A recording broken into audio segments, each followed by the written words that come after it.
இயற்கை மருத்துவத்தின் இன்று ஒரு தகவல். நம்மளோட சேனலோட சப்ஸ்கிரைபர் ஒரு மருத்துவத்தை பற்றி கேட்டார்.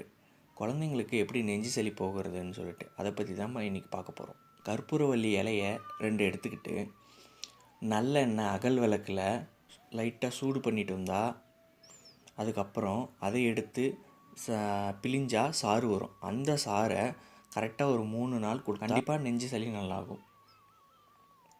அதுக்கப்புறம் தேங்காய் எண்ணெய் எடுத்துக்கிட்டு 2 கற்பூரமும் எடுத்துக்கிட்டு அதைய தேங்காய் எண்ணெயில் போட்டு லைட்டாக சூடு பண்ணிட்டு வந்தால் கற்பூரம் அதில் கரைஞ்சிரும். வெத்தலையை எடுத்துக்கிட்டு அந்த கரைஞ்சி போன கற்பூரம் ப்ளஸ் கோகோனட் ஆயிலை எடுத்து வெத்தலையில் ஃபுல்லாக தடவிட்டு அதுக்கப்புறம் நல்லெண்ணெய் விளக்கில் மிதமான சூடு வந்தது உடனே குழந்தைகளோட நெஞ்சில் வச்சு அப்ளை பண்ணணும்.